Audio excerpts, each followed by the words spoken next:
ചില ലിസ്റ്റിനെന്ന് പറഞ്ഞവർ ഇന്നത്തെ ലേഖന ഭാഗത്തിൽ പൗലോസിലെ റോമാക്കാരൊക്കെ എഴുതിയ ലേഖനമാണ് നമ്മൾ വായിച്ചു കേട്ടത്. ഇവിടെ പൗലോസിലെ പറയുകയാണ്, ഒരിക്കലും പാപത്തിന് അടിമകളായിരുന്ന നിങ്ങൾക്ക് ഇന്ന് അതേപറ്റി ചിന്തിക്കുമ്പോൾ നിങ്ങൾക്ക് ലജ്ജ തോന്നുന്നില്ല എന്നൊക്കെ പറയുകയാണ്. നിങ്ങൾക്ക് അതിൽ നിന്ന് എന്താണ് ലഭിച്ചത്?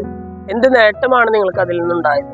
ഇന്ന് നിങ്ങൾക്ക് ലജ്ജാകരമായി തോന്നുന്ന അത്തരം പ്രവർത്തികളിൽ നിന്നും ഇന്ന് നിങ്ങൾക്ക് എന്താണ് നേട്ടമായി ലഭിച്ചത്? എന്നിട്ട് പൗലോസിലെ പറയുകയാണ്, എന്നാൽ നിങ്ങൾ പാപമോചനത്തിലേക്ക് കടന്നു വരുമ്പോൾ ഈ പാപമോചനത്തിലൂടെയുള്ള നീതിയിലുള്ള ഒരു ജീവിതം വഴി നിങ്ങൾക്ക് ലഭിക്കുന്ന നിത്യമായ രക്ഷയാണ് എന്ന് പറയുകയാണ്. എന്ന് പറഞ്ഞാൽ നമ്മളൊന്ന് ആലോചിച്ചു, ഞാനൊരു പ്രവൃത്തി ചെയ്തു, കുറച്ച് നാൾ കഴിയുമ്പോൾ ഞാൻ ആ പ്രവൃത്തിയെ കുറിച്ച് ചിന്തിക്കുമ്പോൾ സന്തോഷം തോന്നുന്ന ഒരു പ്രവൃത്തിയാണെങ്കിൽ, അല്ലെങ്കിൽ ഒരു അഭിമാനം തോന്നുന്ന പ്രവൃത്തിയാണെങ്കിൽ അതുവഴി എൻ്റെ ജീവിതത്തിൽ എന്തൊക്കെയോ നേട്ടങ്ങൾ ഉണ്ട് എന്ന് എനിക്ക് ഉറപ്പാണ്.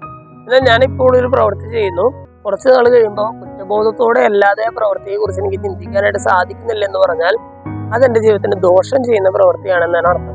പൗലോസിലെ പറയുകയാണ്, പാപകരമായ രീതിയിൽ ജീവിച്ച നിങ്ങള്, അല്ലെങ്കിൽ പാപത്തിൽ ജീവിച്ചിരുന്ന നിങ്ങള് ഇന്ന് ആ പാപകരമായ അവസ്ഥയെ പറ്റി ചിന്തിക്കുമ്പോൾ നിങ്ങളുടെ ജീവിതത്തിൽ നിങ്ങൾക്ക് സന്തോഷം തോന്നുന്നില്ല, നിങ്ങൾക്ക് ലജ്ജാകരമായിട്ടാണ് അത് തോന്നുന്നത്.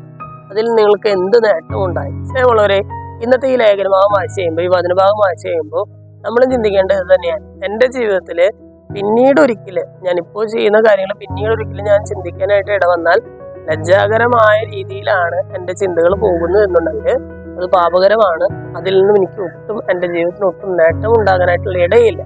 അതേസമയം ഞാൻ നന്മകൾ ചെയ്യുകയാണെങ്കിൽ, പുണ്യപ്രവൃത്തികൾ ചെയ്യുകയാണെങ്കിൽ, പാപമോചനത്തിലൂടെയുള്ള ഒരു നീതിയുടെ ജീവിതം ഞാൻ നയിക്കുകയാണെങ്കിൽ പിന്നീട് അഭിമാനിക്കാനായിട്ട് എനിക്ക് ഇടയുണ്ടാകും.